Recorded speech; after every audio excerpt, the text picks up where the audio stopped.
ഭീകരത വിശദീകരിക്കാൻ ശശി തരൂരിന്റെ നേതൃത്വത്തിലുള്ള ദൌത്യ സംഘം യാത്ര തിരിച്ചു. ആദ്യം ഗയാനയിൽ സന്ദർശനം നടത്തുന്ന സംഘം അമേരിക്ക അടക്കമുള്ള രാജ്യങ്ങളും സന്ദർശിക്കും. ബിജെപി നേതാവ് ബൈജയൻ ജയ് പാണ്ഡെയുടെ നേതൃത്വത്തിലുള്ള സംഘവും യാത്ര പുറപ്പെട്ടു. ഭീകരവാദം കൊണ്ട് രാജ്യം നിശബ്ദരാക്കില്ലെന്നും യാത്ര തിരിക്കും മുൻപ് ശശി തരൂർ പ്രതികരിച്ചു. I'm heading off to 5 countries leading an all-party delegation to Guyana, Panama, Colombia, Brazil, and the United States. And the reason we're going is to speak for the nation, to speak about this horrendous crisis we were subjected to, in which our country was attacked by terrorists in the cruelest possible way. We need to speak up with clarity and conviction for our country, for our response, and to give the world the message that we will not be silenced by terrorism. And we don't want the world to look away either. We don't want indifference to triumph over the truth.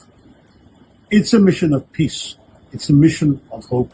And it's a mission that will one day remind the world that India stands for all the values we need to preserve in the world today, of peace, of democracy, of freedom, and not of hatred, of killing, and of terror.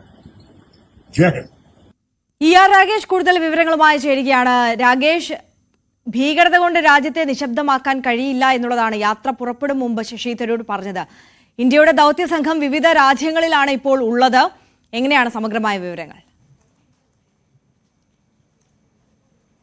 Sasi തരൂരിന്റെ നിയമനമൊക്കെ തന്നെ നേരത്തെ വലിയ വിവാദമായതാണ്. കാരണം കോൺഗ്രസ് നൽകിയ പട്ടികയിൽ ശശി തരൂരിന്റെ പേരുണ്ടായിരുന്നില്ല. പക്ഷേ കേന്ദ്ര സർക്കാർ ഒരു പ്രധാനപ്പെട്ട ദൗത്യം തന്നെ ശശി തരൂരിനെ ഏൽപ്പിക്കുകയായിരുന്നു. പ്രത്യേകിച്ച് US അടക്കമുള്ള രാജ്യങ്ങൾ സന്ദർശിക്കുന്ന സംഘത്തിന് നേതൃത്വം നൽകുന്ന ശശി തരൂരാണ്. ഏതായാലും ആ സംഘം ഇപ്പോൾ യാത്ര തിരിച്ചിരിക്കുകയാണ്. യാത്ര തിരിക്കും മുമ്പാണ് ശശി തരൂർ വിശദമായി തന്നെ പ്രതികരിച്ചത്. ഭീകരവാദം കൊണ്ട് ഇന്ത്യയെ മുട്ടുമടപ്പിക്കാൻ ആകില്ല എന്ന പ്രതികരണം, ഭയപ്പെടുത്താനാകില്ല എന്ന പ്രതികരണം തന്നെയാണ് ശശി തരൂരിന്റെ ഭാഗത്തുനിന്ന് ഉണ്ടായത്. മാത്രവുമല്ല, ഉണ്ടായ സാഹചര്യങ്ങൾ, ഓപ്പറേഷൻ സിന്ദൂർ അടക്കമുള്ള സാഹചര്യങ്ങൾ വിശദീകരിക്കുമെന്ന് അദ്ദേഹം പറഞ്ഞു.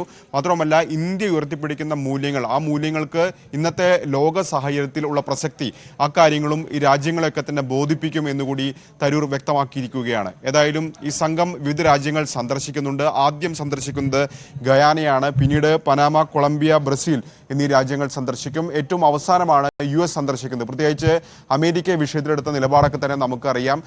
പാകിസ്ഥാനെയും ഇന്ത്യയും ഒരുപോലെ കാണുന്നു എന്ന സൂചനകളൊക്കെ തന്നെ കഴിഞ്ഞ ദിവസം, അത്തരത്തിലുള്ള അതൃപ്തിയൊക്കെ തന്നെ വിദേശകാര്യ സെക്രട്ടറി കഴിഞ്ഞ ദിവസം പരാമർശിക്കുകയും ചെയ്യുന്നു. അപ്പോൾ അതുകൊണ്ട് തന്നെ തരൂർ അടക്കമുള്ള സംഘം അവിടെ സന്ദർശിക്കുകയും ഒപ്പം ഇന്ത്യയുടെ നിലപാട് എങ്ങനെ വിശദീകരിക്കുമെന്നതൊക്കെ തന്നെ നിർണായകമായ കാര്യമാണ്. ഒപ്പം ഗയാന അടക്കമുള്ള രാജ്യങ്ങളും സന്ദർശിക്കുന്നുണ്ട്. പ്രത്യേകിച്ച് ഐക്യരാഷ്ട്രസഭ സുരക്ഷാ കൗൺസിലിൽ സ്ഥിരാംഗമല്ലാത്ത രാജ്യങ്ങളുടെ ഒക്കെ തന്നെ നിലപാട് നിർണായകമാണ്. അതുകൊണ്ട് തന്നെയാണ് ഗയാന അടക്കമുള്ള രാജ്യങ്ങൾ കൂടി ഇപ്പോൾ സന്ദർശനം നടത്തുന്നത്.